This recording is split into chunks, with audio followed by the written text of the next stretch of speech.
Graça e paz do Senhor Jesus, muito boa tarde a todos os amados. Então, abrindo nossas Bíblias para ganharmos tempo aí, porque o nosso texto é muito rico e não queremos perder nada, absolutamente nada dele. Em 1 Tessalonicenses 5, 16 a 23, estaremos lendo agora. A paz do Senhor Jesus. Deus os abençoe. Obrigado por sua companhia e participação conosco nesta tarde. Lendo o texto a partir do versículo 16 de 1 Tessalonicenses 5. Alegrem-se sempre, ou regozijai-vos sempre, como está escrito na carta aos Filipenses também. Alegrem-se sempre. Orem continuamente, ou orai sem cessar, como dizem suas versões. Em tudo dai graças, ou deem graças em todas as circunstâncias. E aí eu prefiro ficar com esta fraseologia da minha versão, porque ela coloca com mais explicitude. Deem graças em todas as circunstâncias. Porque fala de circunstâncias.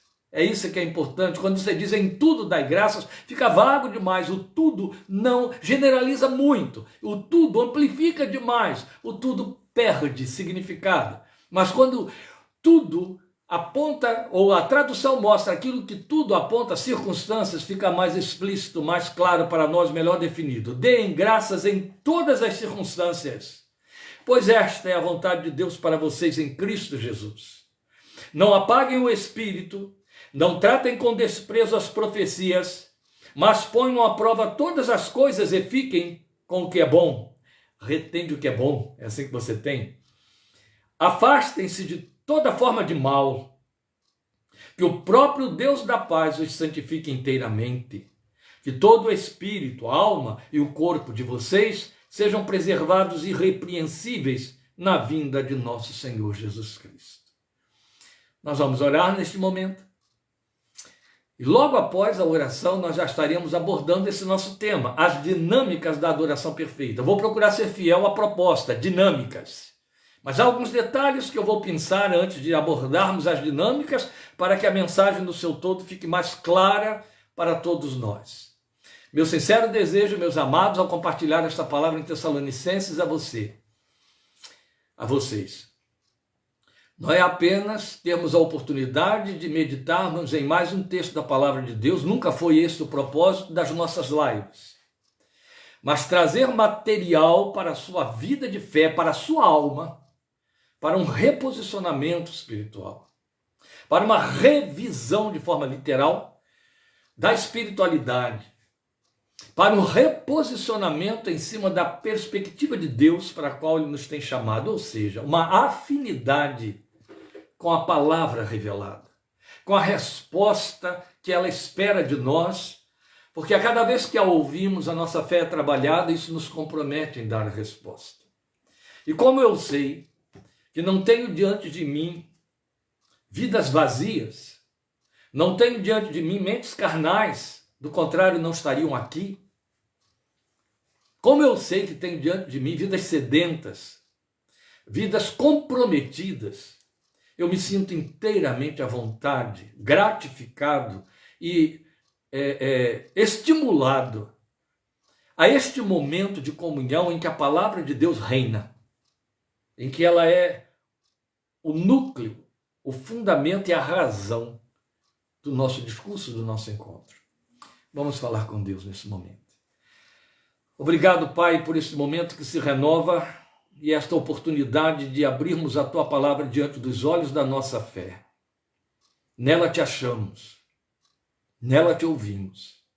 Como ovelhas queremos de fato te ouvir e reconhecer nela a Tua voz e nos reposicionarmos num espírito de absoluta obediência a esta palavra, mentes cativas a ela, corações cativos a ela, de maneira que Teu Espírito se assenhoreie dela e de nós, para nos cativar, nos conquistar, nos levar a capitular diante dos seus argumentos e assim respeitarmos as tuas propostas e nos reposicionarmos para não sermos cobrados lá na frente, diante daquilo que um dia nos deste a oportunidade de ouvir e saber.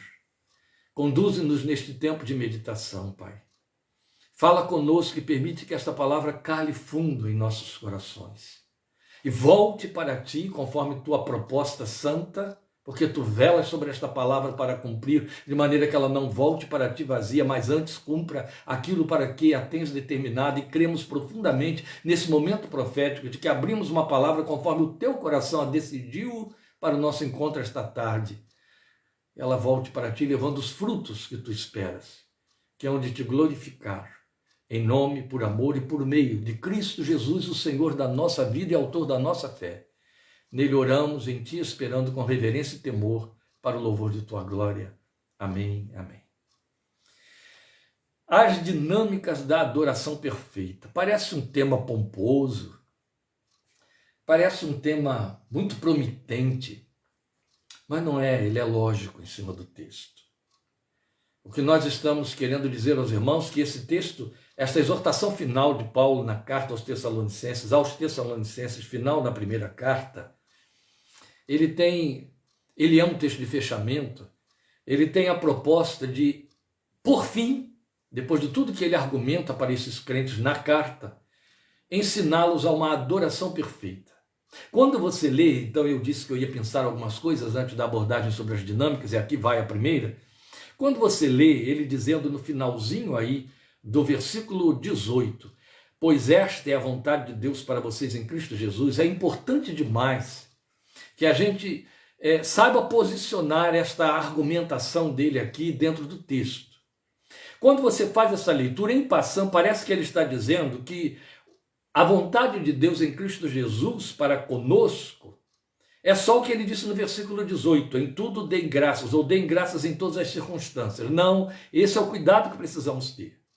Quando o apóstolo diz, pois esta é a vontade de Deus para vocês em Cristo Jesus, ele está, dentro desta fraseologia, criando um núcleo de toda a argumentação sobre a adoração. Então, aquilo que ele veio dizendo do versículo 16 e vai continuar dizendo a partir do versículo 19, é o que significa a vontade de Deus em Cristo Jesus. Entende? Então eu vou saltar esta partezinha para que você perceba melhor o sentido da argumentação de Paulo. As pessoas dizem assim, mas por que foi colocado nesse jeito? Bem, todos os estudiosos da palavra de Deus, teólogos ou não, os pesquisadores concordam que o estilo literário de Paulo, do grego de que ele faz uso no Novo Testamento, de que se serviu para nos comunicar a verdade de Deus, Paulo, gramaticalmente falando, ele usa muito de anacolutos. Anacoluto é um derivativo gramatical, é um recurso gramatical que alguns escritores ou oradores se servem para colocar um pensamento que parece deslocado, fora do lugar, para dizer o todo. E Paulo faz muito isso nos seus textos. Aqui temos mais um anacoluto. Então nós teríamos este texto dizendo assim, alegrem-se sempre, orem continuamente, deem graças em todas as circunstâncias, não apaguem o espírito, não tratem com desprezo as profecias, mas ponham à prova todas as coisas e fiquem com o que é bom, afastem-se de toda forma de mal, pois esta é a vontade de Deus para vocês em Cristo Jesus. Paulo faz uso do anacoluto para dar reforço ao argumento, entende? Para fixar o argumento. É algo muito próximo, vou retirar o muito, algo próximo ao que era comum aos hinólogos antigamente, quando compunham as poesias dos seus hinos, que depois virariam hinos quando se colocasse a música, em que eles trabalhavam, especialmente porque eles ministravam para um povo analfabeto, via de regra, cantavam, em que eles, e não havia gravadores naquele tempo, né? O povo dependia muito daquilo que estava ouvindo, 1, 2, 3 vezes, eles criavam refrão para cada hino. De maneira que as pessoas lembrariam as estrofes por causa do refrão. Como o refrão se repete a cada estrofe, você canta uma estrofe, canta o refrão, canta a segunda estrofe, canta o refrão, canta a terceira, canta o refrão. E o refrão é sempre a mesma coisa. Isso ajudava a fixar a mensagem do hino e ajudar a pessoa a repassar o hino e a lembrar as outras estrofes. É com essa intenção, mais ou menos, que Paulo trabalha os anacolutos. Ele joga ele lá no meio de maneira que ele fique retumbante, retuando lá no ouvido, no pensamento do ouvinte, e isso fixa a mensagem. Então, em últimas palavras, o que Paulo está dizendo é que a vontade de Deus em Cristo Jesus é tudo isto que ele está dizendo aqui. A vontade de Deus em Cristo Jesus para conosco. Logo, nós estamos diante de um texto de uma solenidade sem par. Porque se eu estou ouvindo uma argumentação apostólica, doutrinária, em que o doutrinador está dizendo para mim e para você que vai nos comunicar qual é a vontade de Deus em Cristo Jesus para nós, minhas antenas, minhas orelhas têm que ficar muito abertas, porque ele vai me dizer algo que eu minimamente não posso deixar passar batido, já que ele vai me declarar qual é a vontade que Deus está me comunicando, a vontade do coração dele para mim. E aí ele comunica qual é essa vontade. Alegrem-se sempre, orem continuamente, deem graças em todas as circunstâncias, não apaguem o espírito, não tratem com desprezo as profecias, mas ponham à prova todas as coisas e retenham ou fiquem com o que é bom, afastem-se de toda aparência do mal, de toda forma do mal. Esta é a vontade de Deus para conosco. Mas nós estamos sintetizando toda esta argumentação, que são 6, numa expressão só: dinâmicas da adoração perfeita. Porque, na verdade, quando ele usa a palavra-chave vontade, ele nos joga para dentro da adoração. Pois foi exatamente o que disse o Senhor Jesus naquele discurso com a mulher samaritana, e você tem isso, João 4, 23 e 24. Jesus deixou que o Pai busca, quer dizer, quem busca é movido por uma vontade. O Pai busca adoradores. E ele busca na condição de pai. Então só há um tipo de gente que pode ser adorador do pai: os filhos. Temos batido muito nessa tecla, é evidente que não estamos sozinhos nela, claro, porque ela é uma verdade que se impõe por si mesma. Quando Jesus está ensinando aquela mulher samaritana que a verdade vem dos judeus e que a verdade que vem dos judeus proclama que Deus é espírito e que quer que os seus adoradores o adorem em espírito e em verdade, ele deixa claro que Deus o faz na forma de pai, na qualidade de pai, e nessa qualidade de pai ele busca os adoradores. Alguém, há centenas de anos, ou talvez dezenas e dezenas, é mais provavelmente que há dezenas e dezenas, mas há dezenas que já ultrapassaram a existência biológica de quem falou, com muita propriedade disse: Deus deu dons à igreja e pede adoração. Sei que a palavra fica muito forte dizer que Deus pede adoração, porque estamos falando de um Deus soberano que então requer ou espera adoração. A verdade é que ele nos posicionou para sermos adoradores. O Yerby cita William Temple, que foi arcebispo de Canterbury, na Inglaterra, e esse William Temple, ele tinha um pensamento sobre adoração que eu achei muito bonito e eu quero compartilhar aqui com você. O Temple disse assim: adorar é avivar a consciência pela santidade de Deus, alimentar a mente com a verdade de Deus, purificar a imaginação pela beleza de Deus, abrir o coração para o amor de Deus e dedicar a volição ao propósito de Deus. O que ressalta aqui de muita beleza dentro desse pensamento ou definição de adoração feita por William Temple é o fato de que ele está trabalhando com argumentos que têm muito a ver com o nosso homem interior. Ele está falando de imaginação, de mente, de pensamento, de consciência e de vontade. Ele usa 5 assertivas para definir a adoração. É tão bonito que esse homem disse, e por isso que o Yerby o copiou, que eu faço questão de ler para você mais uma vez, porque isso mexeu comigo, isso foi bem agasalhado aqui por mim. Adorar é avivar a consciência pela santidade de Deus. O verbo foi muito bem pensado. Alimentar a mente com a verdade de Deus. Purificar a imaginação pela beleza de Deus. Abrir o coração para o amor de Deus. E dedicar a volição ao propósito de Deus. Meus amados irmãos, os argumentos de Paulo são os recursos, que eu estou chamando de dinâmicas, que ele nos oferece para a adoração atender a tudo isso que William Temple falou. Com esses recursos aqui nas mãos, nós damos a Deus a adoração perfeita que ele merece e espera receber. Ele não só merece, ele quer receber. Esse é o verdadeiro culto que ele espera receber. Porque nós fomos chamados à vida e à fé em Cristo para a adoração a Deus. E aí, como eu já disse, por isso mesmo, só como filhos de Deus, nós podemos adorá-lo. E o Senhor Jesus deixou isso bem estabelecido naquela conversa com a mulher samaritana. E antes de apontarmos aqui essas dinâmicas, é importante que eu diga isso, que é bem desconfortável, mas que precisa ser colocado aqui. O lugar que nós menos ocupamos, nós crentes, nós os filhos de Deus, nós os que assumimos a verdade que diz que Deus nos transformou, Deus nos tornou seus filhos pela fé em Cristo Jesus, somos os que menos adoram e por isso mesmo, menos justificativa e desculpa tem para não adorar. Porque o fazemos de forma muito imperfeita, inconsequente, ou simplesmente não fazemos, não adoramos. Não adoramos. Nós temos o mau hábito de reduzir a adoração. Se o crente simplesmente partisse da premissa, à luz de João 4,24, de alguns salmos que eu vou citar aqui, de que ele foi trazido à fé para ser adorador de Deus, isso faria com que ele se sentisse muito comprometido.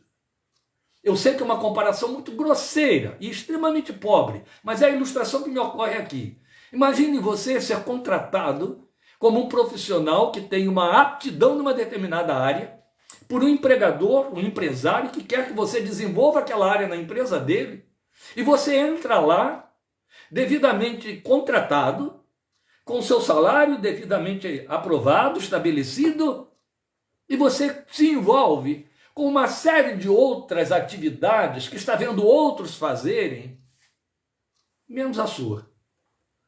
Não desenvolve aquela para a qual foi contratado e aí se entende ocupado. Eu estou trabalhando, eu estou cumprindo meu horário, eu estou cumprindo o lugar de trabalho, eu estou dentro da empresa e eu estou ajudando outras pessoas a fazerem os seus serviços, mas o homem te contratou para você cumprir uma função específica que só você pode cumprir. Logo, você é um empregado que não está trabalhando.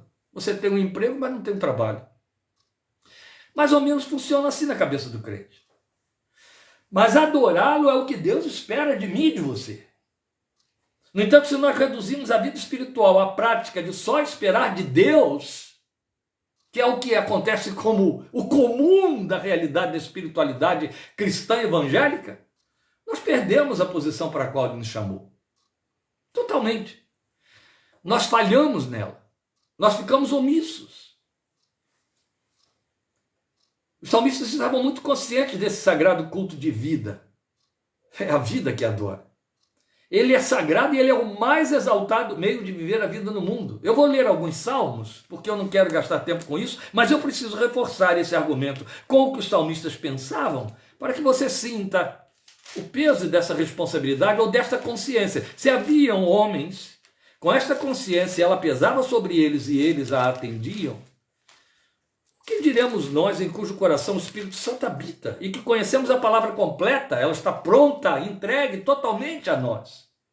Veja, vamos pensar primeiramente em Davi, no Salmo 63, versículo 4. Davi diz assim: enquanto eu viver, te bendirei, e em teu nome levantarei as minhas mãos. A beleza está no comprometimento que ele assume de forma confessional. Enquanto eu viver, te bendirei. Ora, não haverá um dia em que ele interrompe a vida e continua depois. Por exemplo, se ele disse enquanto eu viver, eu te bendirei, ele vai bendizer na segunda e na terça-feira, porque na quarta-feira vai estar vivo e antes teve segunda e terça. Então ele não pode bendizer na quarta, tendo saltado segunda e terça, porque ele viveu segunda e terça. E a promessa que ele fez foi: eu vou te bendizer enquanto eu viver. Foi isso que ele disse. Depois você vai ter o salmista, e é a ele que se atribui também este salmo, no Salmo 104, dizendo, no versículo 33 do Salmo 104, que é um salmo longo e belo: cantarei ao Senhor toda a minha vida, louvarei ao meu Deus enquanto eu viver. Estamos falando de alguém de carne e osso, como eu e você, gente ocupada, viu? É bom que se diga. Depois nós temos 86, versículo 12. Agora já não estamos mais falando de Davi de jeito nenhum. De todo o meu coração te louvarei, Senhor meu Deus. Glorificarei o teu nome para sempre. Você sabe o que bate em lugar comum aqui nesses salmos que eu estou citando para você? Os advérbios. Em todo tempo, sempre, sem cessar. Este é o comprometimento. Vamos a mais um.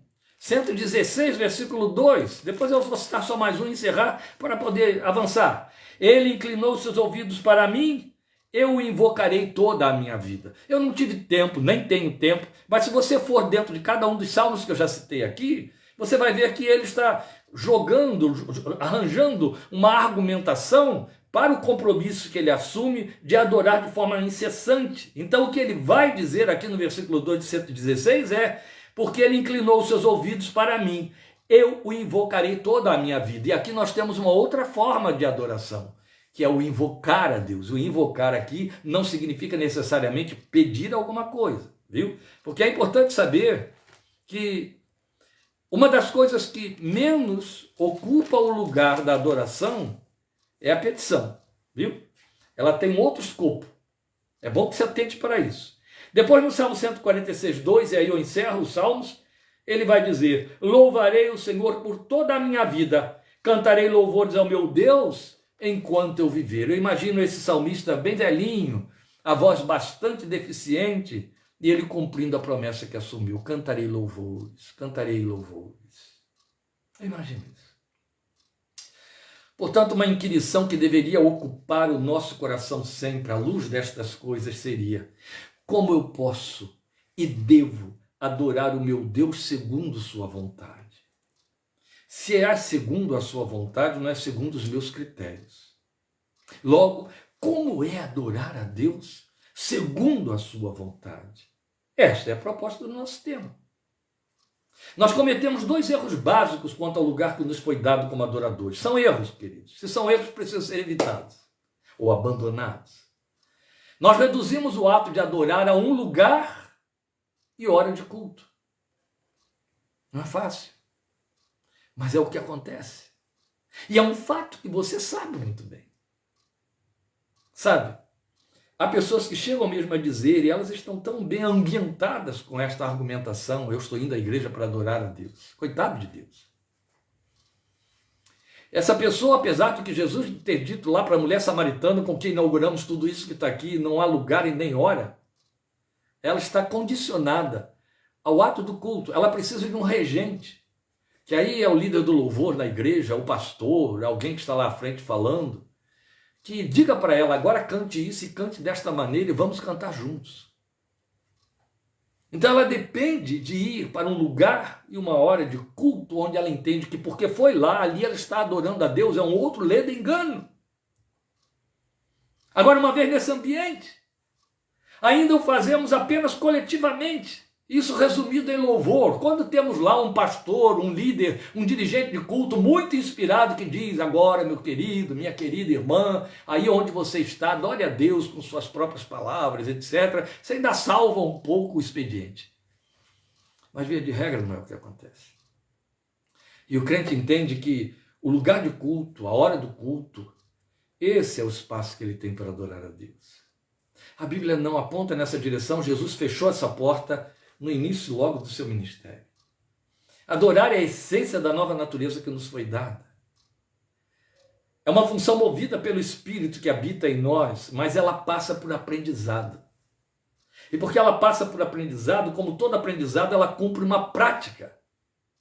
E é o que Paulo nos ensina neste texto, na forma de dinâmicas. O que Paulo está fazendo é trazer um treinamento para os Tessalonicenses, trazer um treinamento para mim e para você. O que ele está dizendo é: pratique isso aqui, pratique. Porque você estará aprendendo a adorar. E daqui a pouco isso vai virar uma automação. E você estará fazendo de forma contínua e espontânea. Porque tudo na vida passa por prática de aprendizagem. Então ele está nos ensinando as dinâmicas. Eu disse que são dinâmicas? Pois bem, são sim. Ele está falando de dinâmicas positivas e dinâmicas negativas. As dinâmicas positivas estão nos versículos 16 a 18. Jubilar-se, celebrar e alegrar-se, versículo 16. Orar continuamente, versículo 17. Dar graças em todas as coisas. Estas são as dinâmicas positivas da adoração. Dinâmicas negativas não significa as dinâmicas que não são boas. Não, pelo contrário. Positivas significa aquelas que você deve fazer. Negativas significa aquelas que você tem de evitar, para que as positivas possam continuar. E aí elas vão aparecer nos versículos 20 a 22.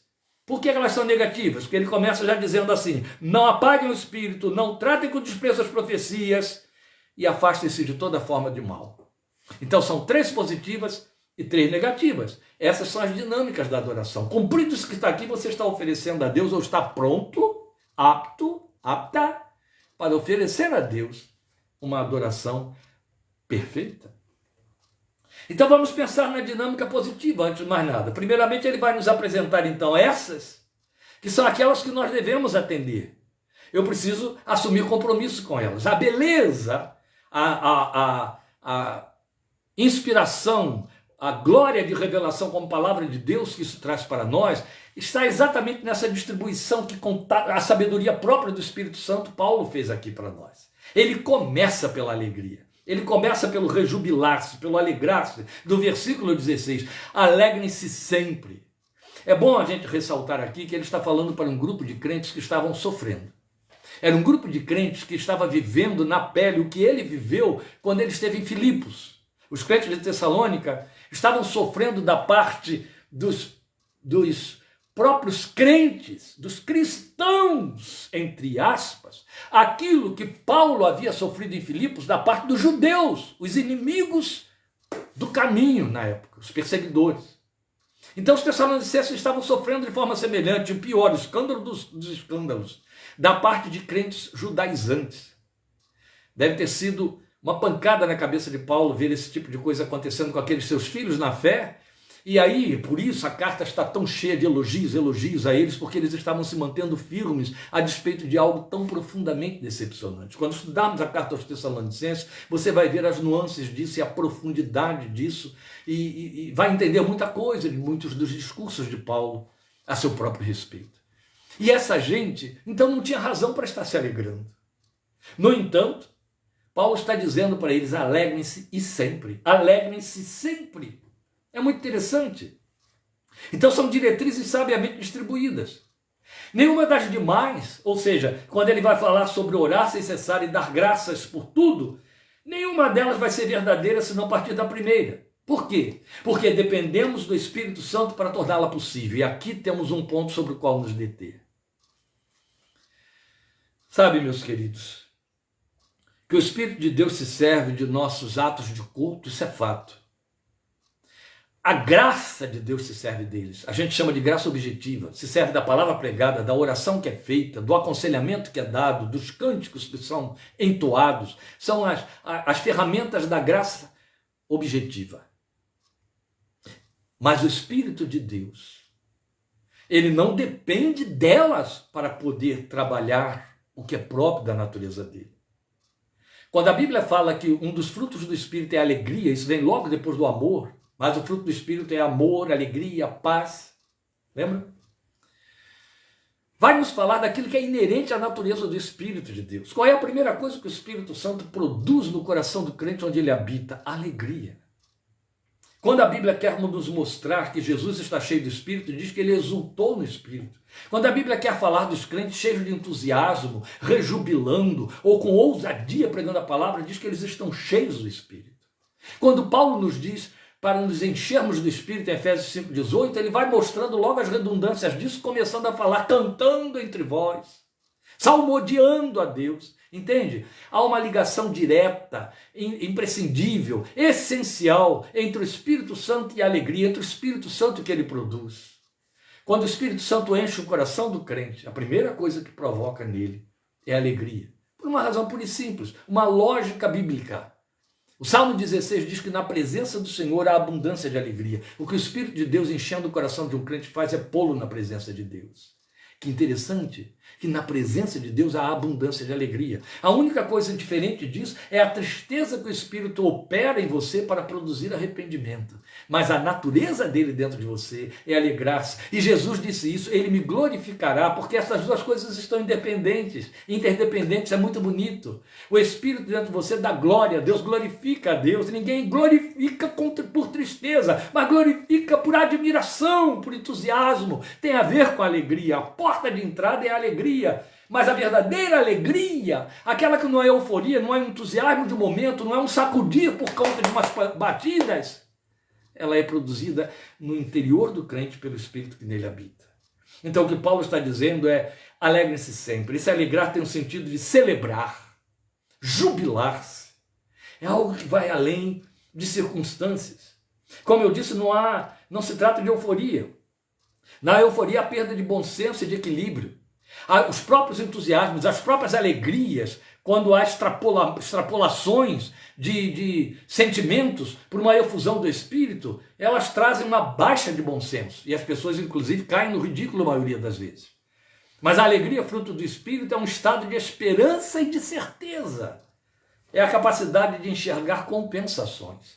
Porque as pessoas pensam que a alegria vem e anula a tristeza. As pessoas pensam que a tristeza não pode existir porque há alegria. Então não devo nem participar de uma casa de luto e não devo sequer estar comentando que estou doente. São aberrações do pensamento esvaziado de inteligência, mas que ocupa a cabeça de muitos crentes desinformados ou equivocados. Mas a verdade, a alegria, ela traz compensação. O próprio Paulo se adiantou escrevendo aos Coríntios para dizer que a nossa leve e momentânea tribulação produz para nós um peso de glória acima de toda a comparação. Então, a gente se alegra pelo fato de que a alegria do Espírito, que haverá uma compensação. Então, é uma capacidade de enxergar compensações em circunstâncias. Eu gosto de comparar essa alegria de que o texto está falando para nós ao estado da criança, ao estado natural da criança, com o diferencial de que a criança fica triste se estiver frustrada, mas o seu estado natural é alegre, é alegria. Você quer dar uma simbolização perfeita de alegria? Põe a figura de uma criança. É isso. Isso vai além do temperamento. É uma forma de ser. Criança, alegria e brincar ou brincadeira são imagens indissociáveis. É fato. E aí, partindo para o terreno da ciência e da psicologia, existe uma ligação muito direta entre a serotonina, que é uma enzima que produz a nossa alegria, que favorece ou nos predispõe para a alegria, e doces e açúcares e etc., de que as crianças, como verdadeiras formiguinhas ou abelhas, mas saem atrás, elas veem um doce, os olhinhos brilham, as serotoninas estão gritando ali: alimenta-me, alimenta-me. É muito interessante. Mas no crente a alegria verdadeira só é possível se o Espírito de Deus tiver pleno lugar e liberdade em sua vida. Quanto mais o Espírito aí dentro de você, mais alegria. Quanto menos, menos alegria.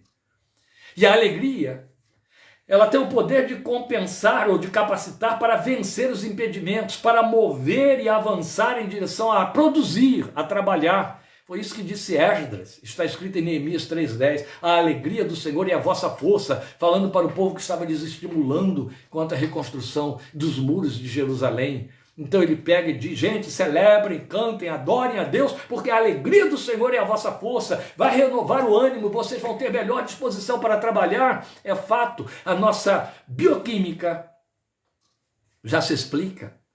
São exatamente essas enzimas trabalhando lá nas nossas sinapses, lá nas interações neuronais, que vão produzir a serotonina ali transbordando, produzir estímulos, jogar para frente, criar ânimo, disposição. Por isso é que orienta-se as pessoas a, no início do dia, produzir exercícios físicos, porque isso favorece a produção de serotonina, produzindo endorfinas, produzindo enzimas que agilizam, que motivam, que produzem disposição e ânimo.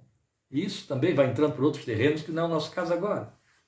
Mas um fato importante a considerar aqui, já que estamos falando da alegria, estamos gastando tempo com a alegria, é o maior tempo que vamos gastar nessa abordagem, porque ela é um ponto mais importante do qual todos os outros dependem. Então, um ponto importante a considerar aqui é que a alegria nos inclina para Deus. Ela nos favorece vê-lo. É como se ele fosse o sol e nós os girassóis. Onde ele estiver brilhando, onde ele estiver aparecendo, nós vamos girando na direção dele. Ela nos inclina para ele. A alegria para ele. A alegria tem nele a causa. E ele é a fonte da alegria. Daí a gente se inclinar para ele. Porque o verdadeiro recurso mental para a cura de todas as detrações físicas, especialmente as psicossomáticas, é a alegria. Quanto mais alegria, mais saúde biopsíquica, biofísico-psíquica. Quanto mais alegria, mais saúde. É fato. Quando, falando aí da criança, que ela é o suprassumo da alegria, ela é o exemplo máximo da alegria, ela é a prefiguração e a figuração da alegria. Quando meu netinho nos vê, a primeira reação dele é sorrir. Porque, na verdade, nós somos, na condição de avós, uma fonte de prazer para ele. E aí, porque está alegre, ele verbaliza. Entende? O Espírito de Deus em nós mobiliza a alegria. E ela é compensatória das dores. Ela só não é substitutiva. Então se enganam aqueles que acham que porque há dor ou porque há alegria não haverá dor. Se há dor não haverá alegria. Não. Se há dor, a alegria é uma promessa. Ela vem compensar a dor. Essa é a verdade. Bem, logo em seguida ele vai nos dizer que uma outra forma de adorar, e é em sequência exatamente como ele colocou, é orar sem cessar. Aqui algumas pessoas se atrapalham, porque não significa ditar orações. Seria trágico, né? A vida ia parar em função dessa tolice. Mas é falar com Deus e para Deus, em tudo e por qualquer coisa. Ou seja, mente e coração voltados para Ele. É a linguagem de Paulo em Filipenses 4, 6 e 7. Então isso é a expressão de comunhão ativa. Eu gosto de exemplificar assim, pense num casal romântico, passeando numa avenida ou fazendo compras. Eles estão interagindo, trocando ideias, planejando, usufruindo. Esse casal romântico é formado entre você e seu Deus. E isso significa, porque você tem esta companhia, comunhão consciente ou sensitiva, que você está orando sem cessar. O tempo todo você está falando com Deus. E Neemias é quem nos dá um exemplo muito bonito disso. Eu gosto de ler o texto de abertura do livro de Neemias, porque há um momento em que o texto mostra para nós que quando ele vai servir o vinho ao rei, o rei olha para o rosto dele e vê que ele está com um semblante apreensivo. E aí o rei pergunta o que é que ele tem. Ele diz, eu estava orando ao meu Deus. Não é que a oração a Deus ou falar com Deus, o que infelizmente é o que acontece com muita gente, traduz tristeza ou uma circunspecção que leva a pessoa a ficar abatido, como se estivesse diante de um defunto. Não é isso. O que ele estava dizendo é que o assunto da oração dele o entristecia, que era o estado deplorável de Jerusalém, a sua cidade natal. Mas ele está dizendo ao rei que enquanto ele está ali servindo ao rei, ele estava orando a Deus. É bonito, né? Porque isso fala do orar sem cessar. A mente que não para de pensar. Mas se ela tem o Senhor no centro, é nele que ela pensa. É com ele que ela está ocupada. Olha, eu disse aos irmãos, comecei tudo dizendo que são práticas. De fato, são práticas. À medida que você vai exercendo essas práticas, elas vão caindo não em lugar comum, mas em uma automação na sua espiritualidade. A sua mente fica condicionada a pensar nele e a voltar-se para ele. Isso é bom, é menos lugar para o mundo, para a sua carne, para as suas vontades, para as suas decisões questionáveis, das quais você várias vezes tem de ir a Deus para pedir para ele remendar a bobagem que fez, não é? Você está com a mente voltada para ele. E aí há um fluxo aberto para o Espírito influenciar, direcionar a sua vida, guiar seus caminhos. Bem, logo em seguida ele vai mostrar uma outra situação redundante, que é o finalzinho aí, é o iniciozinho do versículo 18. Em tudo deem graças, ou deem graças em todas as circunstâncias. Olha, eu vim da alegria, eu estou orando sem cessar, isso produz um clima de bem-estar e de expectativa. É evidente. O simples fato de eu orar tem compromisso com a esperança. A gente ora e a oração mobiliza expectativa. Sabe? Ninguém ora sem esperar nada. Não existe, não ora. Simplesmente não ora. Quando você ora, por detrás da sua oração está uma expectativa. É bonito isso. Então, esse orar sem cessar produz esse clima de expectativa e de bem-estar que na vida cristã se verte em esperança. E então há motivo para ser grato por tudo e em cada situação, mesmo na adversidade. Vamos lembrar que o pano de fundo disso que está aqui é Romanos 8:28, né?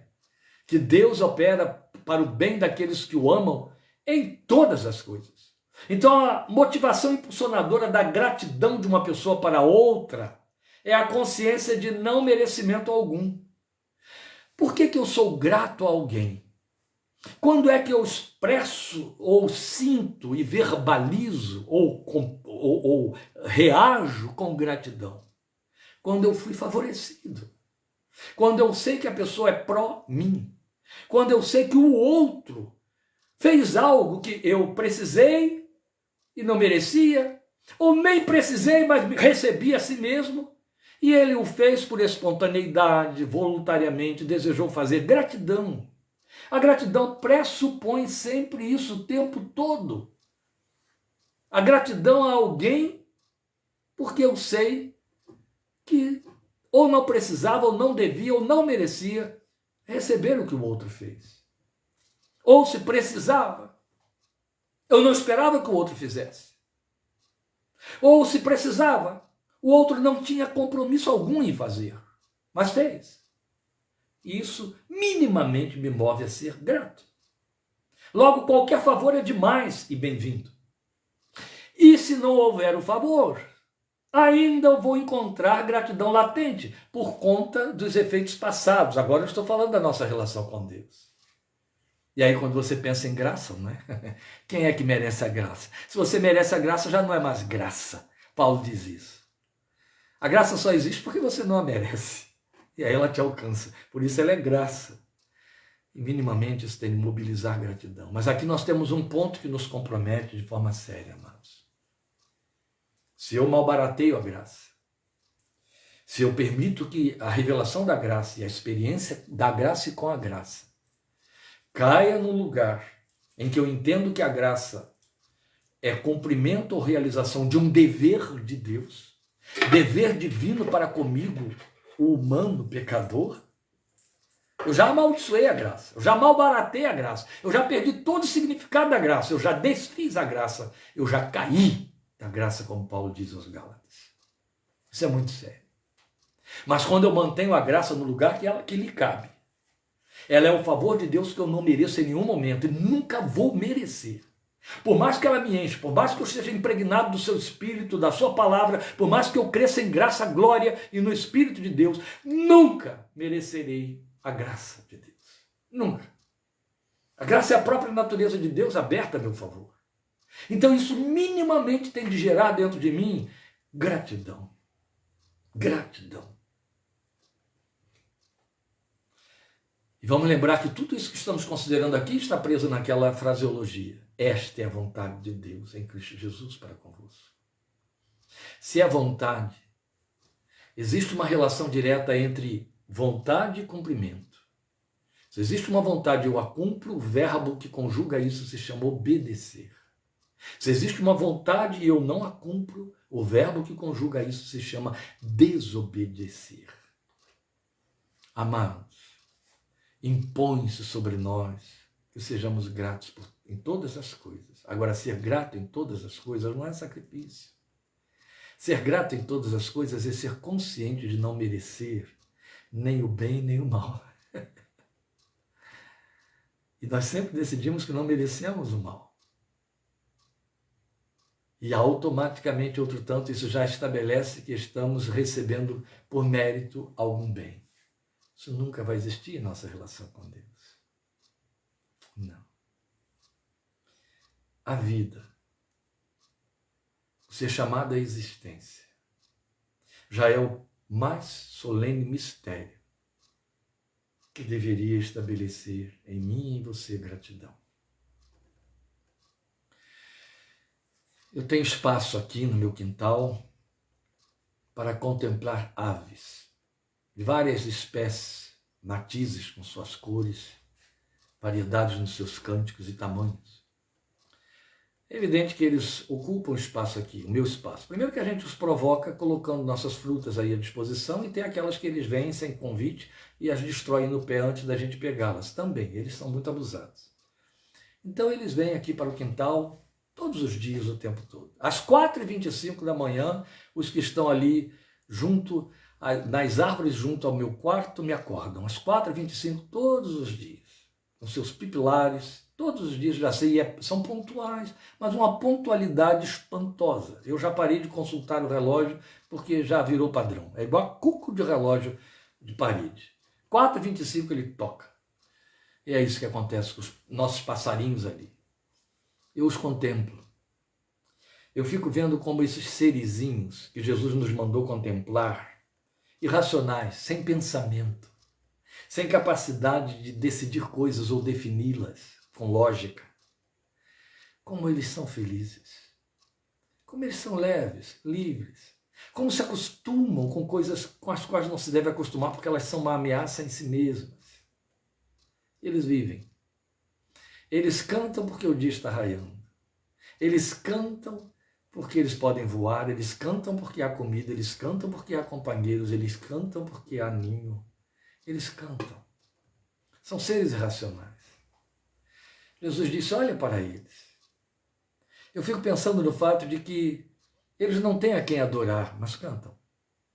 Eles não têm por que se alegrar, mas se alegram. E aí estamos falando de instinto, não de sentimentos. Mas nós temos coisas infinitamente superiores.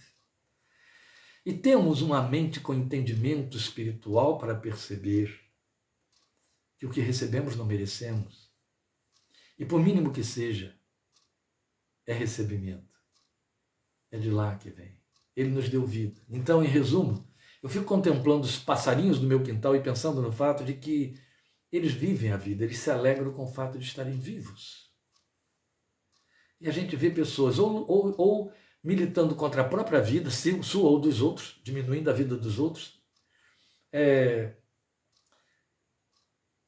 agredindo-se a si mesmos ou maldizendo a existência. É como se alguém indevidamente, sem consultá-los, os chamou à vida. E aí eles entendem, agora que me chamou à vida, eu tenho que dar conta de viver, mas que droga! E aí a queixa o tempo todo, porque afinal de contas tem a dura tarefa de vencer a vida e de viver nesse sistema maligno, humano e político. Não há coisa pior do que viver num sistema político. É isso que aniquila a vida, que miserabiliza a vida, não é? Mas você está vivendo.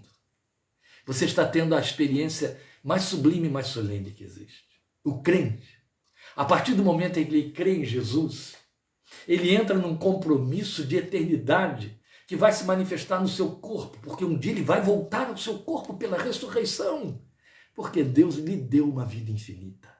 Glória ao seu nome. Há tanto para agradecer, não é? Há tanto para agradecer. Então a vontade de Deus em Cristo aponta para isso. Alegrar-se nele, orar sem cessar e em tudo dar graças.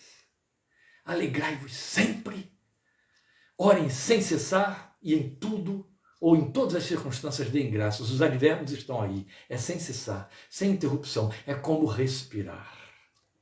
Depois ele vai nos apresentar as dinâmicas negativas, aquelas que servem de bloqueio às dinâmicas positivas, aquelas que impedem a verdadeira adoração. Eu não vou me ocupar muito com elas.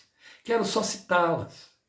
Ele está dizendo para nós, a partir do versículo 19, eu falei que era 20 a 22, me perdoem, mas é a partir do 19, ele está dizendo para nós que estas coisas que ele vai pontuar aqui não podem acontecer, porque elas vão atrapalhar a adoração. Elas bloqueiam a adoração, elas impedem a adoração. Aí há uma coisa muito misteriosa e bonita aqui. Você poderia pensar que ele diria assim: o que pode bloquear a adoração do alegrar-se sempre? Tristeza. O que pode bloquear a adoração do orar continuamente, o murmurar ou não orar? O que pode bloquear a oração do dar graças em todas as coisas? O maldizer, o reclamar ou não dar graças? Não, ele não volta a esses pontos. Ele está mostrando o que pode bloquear e o que não deve ser feito, que vai impedir a alegria, começando pela alegria, vai impedir a oração incessante e as ações de graças incessantes. Começa com não apague o espírito. A hora. Está perfeita a lógica. Eu preciso explicar? Não, não preciso não. Já está muito explicado desde o início. Quando eu disse que tudo é movido pelo Espírito, que o fruto do Espírito é a alegria, e que tudo começa pela alegria, aqui já está definido. Não apaga o Espírito, senão acaba tudo. E aí ele está falando de uma possibilidade. Ele já nos havia falado dessa possibilidade em Efésios 4:30. Não entristeçam o Espírito de Deus, no qual vocês foram selados para o dia da eternidade. Falando de uma possibilidade de algo que acontece, o Espírito de Deus se entristece em nós. Mas podemos apagá-lo. Talvez você não saiba, mas o verbo que cabe aqui, que substitui o apagar de forma perfeita, é calar. Cala o espírito, não cale o espírito. Porque o apagar tem a ver com o espírito vivificado, com o espírito, tal como Paulo explicou a Timóteo, diz para Timóteo, exortou Timóteo dizendo, desperta o dom de Deus que há em ti. O que ele estava dizendo é, anima-o, sopra sobre essas brasas para que elas voltem a fumegar, a lançar centelhas. Não apague, sopra, viva, viva, viva o dom de Deus que há em ti. Não apaga, não cale. O Espírito fala com você, o Espírito testifica, é o que ele está fazendo nesse momento. A cada vez que você lê a palavra, canta a palavra, ouve a pregação da palavra, a cada vez que ele testemunha no seu coração. Paulo está falando de uma possibilidade que a gente vê acontecendo aos borbotões na vida cristã. Crentes de espírito apagado. Crentes preocupados demais com o seu próprio espírito e não com o Espírito de Deus que habita nele. O espírito de voz calada, o espírito que não é mais ouvido. Quando Paulo está dizendo não apague o espírito, o que ele está dizendo é não ponha uma mordaça nele. Deixe ele falar a sua consciência. Deixe ele dizer a você o que você precisa ouvir. Deixe ele te influenciar. Encha-se dele.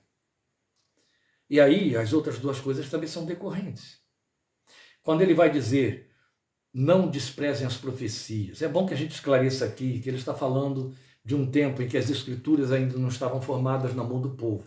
Lembre-se, o fundamento da fé é apóstolos e profetas. E os profetas eram aqueles que entravam na igreja naquele tempo e levavam a palavra do Senhor para o povo, e o povo aprendia a vontade de Deus através da voz dos profetas. Eles iam para os cultos aprender a palavra viva que saía pela boca dos profetas. Os profetas pronunciavam a vontade de Deus e ensinavam. É claro que bobagens aconteciam, falsos profetas entravam, pessoas mal intencionadas ou que iam além. Mas é claro, como é que vai se decidir dizer a um povo que ainda é neófito, não tem muita experiência, esse fala direito, aquele fala errado, esse está falando certo, isso que ele está dizendo é de Deus, aquilo que o outro está dizendo não é de Deus. Hoje não precisamos de mais nada disso, porque a palavra está aqui, completa. Mas o que Paulo está dizendo é, não impeça que a profecia venha. Apenas examina com cuidado, com critério, como os bereanos, ele está dizendo isso para os tessalonicenses, que sabem os bereanos mesmo, e que já faziam isso, ele está dizendo, continue fazendo o que vocês faziam. Confiram. Bíblia com Bíblia. Retenham o que é bom. Fiquem só com o que é bom. O que é ruim deixa de fora porque é da carne, é do homem, não persevera, não é verdade. Isso vale para a palavra pregada hoje nos púlpitos. Escrita, verbalizada de alguma maneira, da qual a nossa fé depende, como Paulo diz em Romanos 10:17. Se eu quero adorar a Deus, eu preciso dar lugar à palavra, dar lugar à profecia da palavra. Não estou falando de dons espirituais de 1 Coríntios 12, não tem nada a ver. Estou falando da palavra pregada, profetizada. A palavra que é pregada é a profecia viva. Você precisa dela. Mas ela pode vir imiscuída de conteúdos humanos, dos conteúdos de recados que o pregador quer aproveitar a Bíblia para dar, intoxicada de carnalidade, da humanidade do pregador. Aí Paulo está dizendo, não despreze, mas retém só o que é bom. E se não tiver nada bom, joga fora, mas fica com o que é bom. E aí ele vai dizer, no final de tudo, não dê lugar ao mal. Se você der lugar ao mal, cessa a gratidão. Se você der lugar ao mal, cessam as ações de graças, e a oração, e a alegria outro tanto, e a adoração fica truncada. Não deem continuidade ao mal, é isso que ele está dizendo. Aí o adorador, e eu fecho, descobre a dinâmica divina, de que ele fala no versículo 23, porque é evidente, Deus participa de todo o processo da adoração, começamos tudo isso mostrando o que Jesus disse para a mulher samaritana, ele busca adoradores, ele quer o adorador. Ele quer que o adorador chegue diante dele, ele te chamou para isso, ele quer ouvir sua adoração. E aí vale dizer, meus irmãos, puxando uma perna aqui, abrindo um parente, seja lá o que for, porque sai fora de nossa proposta, não do contexto. A adoração que Deus busca ouvir de você e de mim é aquela que só eu posso dar e que só você pode dar. Aquela que é inerente à sua realidade espiritual, à sua realidade existencial. Aquela que não é a repetição de palavras de terceiros, não é a terceirização de um cântico. Eu não estou falando de você inventar louvores, vamos parar com a redução da adoração ao louvor. É a sua gratidão. Grato por quê? Quais são as suas coisas, as suas razões pela gratidão? Quais são as razões pelas quais você dialoga com Deus? Quais são os motivos da sua alegria? Verbaliza isso. Eu falei, a alegria é como se nós fôssemos os girassóis voltando na direção do sol. E Ele é o nosso sol. É a sua espontaneidade. Essa é a adoração perfeita. Aquela que só você pode dar porque ela só tem a ver com seus conteúdos, com a sua realidade, com a sua experiência. Essa que Ele espera de você. Essa que outro não fará igual. Pode fazer melhor, mas igual não. E se Ele fizer melhor, ela não serve para substituir a sua, compensar a sua. A sua é só sua. Entende? E a dele pode ser melhor do que a sua, mas não quer dizer que é um superlativo. Ele pode dá-la. Então, está dentro do mesmo nível da que você pode dar. O fato é que Deus quer a sua adoração. Ele participa disso. Quando Paulo diz aqui no versículo 23 que o próprio Deus da paz os santifica inteiramente, e aí ele vai detalhar isso, que o espírito, a alma e o corpo de vocês sejam preservados e irrepreensíveis na vinda de nosso Senhor Jesus Cristo. O que ele está nos dizendo em últimas palavras é que o espírito da verdadeira adoração nos prepara para a vinda de Jesus, nos torna irrepreensíveis para a vinda de Jesus, porque Deus usa esse material para nos transformar de glória em glória, a fim de nós estarmos irrepreensíveis naquele dia, e naquele dia podemos levantar a nossa cabeça e recebê-lo com o coração alegre e em paz. Porque, na verdade, é para nós que ele vem. E o resumo de toda uma vida de adoração é: eu espero a vinda do meu Senhor. Paulo diz que serão coroados todos aqueles que amam a vinda do Senhor Jesus. Santificação e aperfeiçoamento sob essa magna esperança. Ele virá. Então a adoração perfeita tem na esperança do grande encontro a sua razão maior. Se eu espero que ele venha e vem para mim, eu o adoro. Bendito é o seu nome. Obrigado por sua atenção, sua paciência, por você ter aguardado aí todo esse tempo esta palavra, e que ela guarde fundo do seu coração, como dissemos no princípio aqui. Que ela se grave e te abençoe, norteie a sua vida de adorador e vida de fé. Deus te abençoe, muito obrigado por sua companhia. Espero encontrá-lo de novo, em nome de Jesus, domingo, 17h30, com a nossa nova live. Deus te abençoe e te fortaleça. E até a próxima vez. Amém.